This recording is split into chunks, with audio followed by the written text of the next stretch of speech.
Méditons, chers frères et sœurs, la passion de notre Seigneur Jésus-Christ selon saint Marc.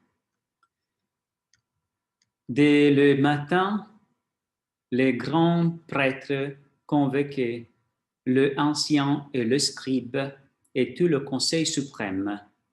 Puis, après avoir ligoté Jésus, ils l'emmèneraient et le livraient à Pilate.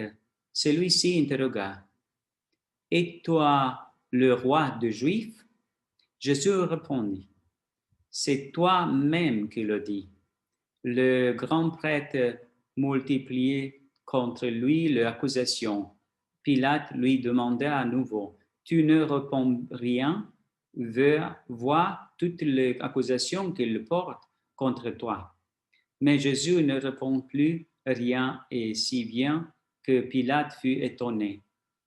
À chaque fête, il leur relâchait un prisonnier, celui qu'il demande, et il y avait un prisonnier dénommé Barabbas, arrêté avec des émeutiers pour une meurtre qu'il avait commis lors de leur émeute.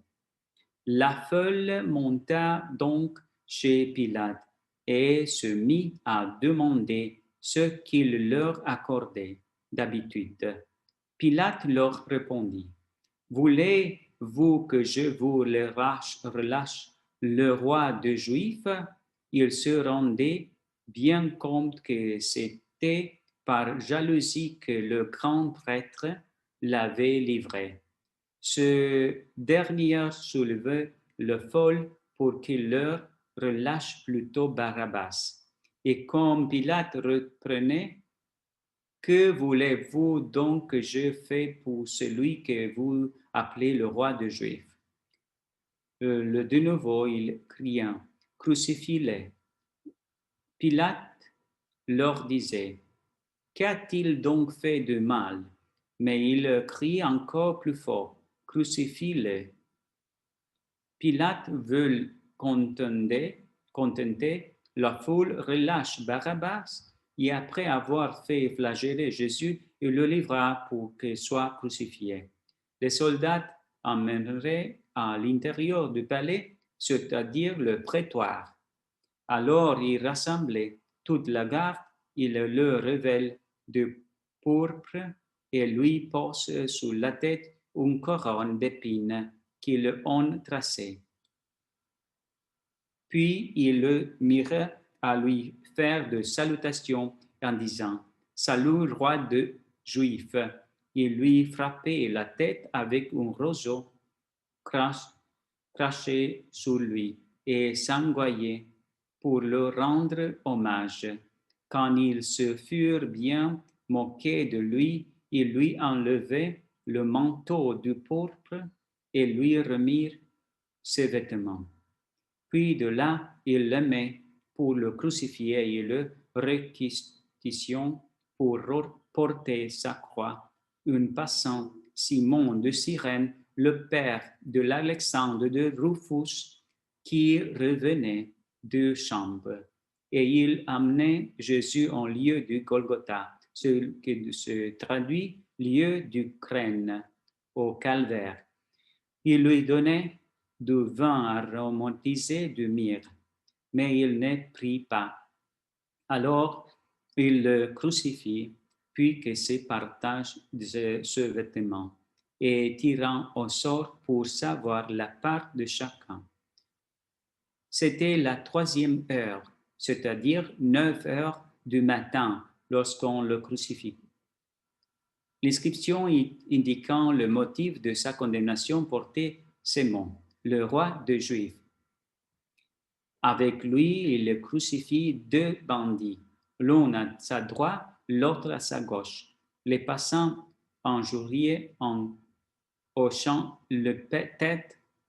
Il disait: « Et toi qui détruis le sanctuaire et le rebâtis en 3 jours, sois toi-même descends de la croix. » De même, le grand prêtre se moque de lui avec le scribe en disant entre eux: « Il en sauvé les autres, il ne peut pas se sauver lui-même.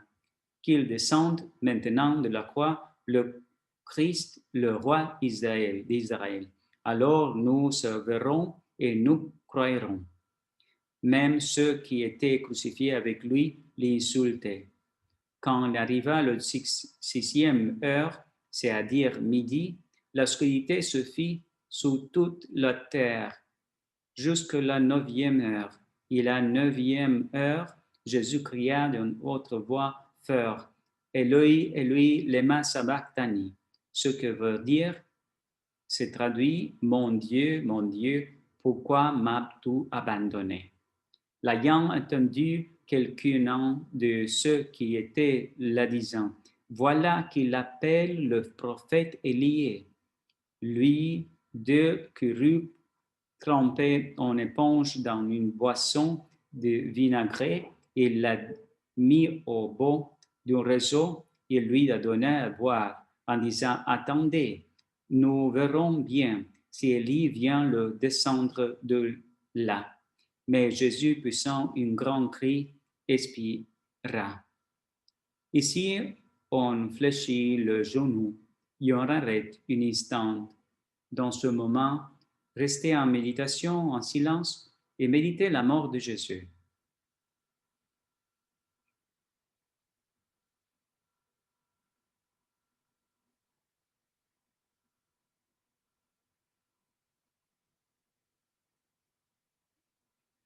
Les rideaux du sanctuaire se déchira en deux, depuis le haut jusqu'en bas. Le centurion qui était là en face de Jésus, voyant comment il avait expiré, déclara, vraiment cet homme était fils de Dieu. Acclamons la parole de Dieu. Nous rendons grâce à Dieu Jésus. Chers sœurs, frères, aujourd'hui, le dimanche de Palme, nous pouvons aussi rappeler que dans ce dimanche de rançon de la passion du Seigneur, Jésus est reçu à Jérusalem et peut-être il veut être aussi reçu dans ton âme. C'est la volonté, ta volonté doit reçu à Jésus. Il lui est venu comme roi de ton cœur. Est-ce que tu le peux recevoir? Parce que cette semaine, la semaine prochaine, c'est la sainte semaine quand tu peux décider si tu vas suivre Jésus et tu vas l'aimer parce qu'il a donné la vie pour toi, comme nous avons médité déjà dans la Passion. Maintenant, quand Jésus entre dans ce spécial dimanche, nous devons nous demander, qu'est-ce que je fais? Je donne ma volonté à Dieu et j'accepte la volonté de Dieu, ou je vis dans ma propre volonté et je ne respecte pas la volonté de Dieu dans ma vie. Dépend de toi.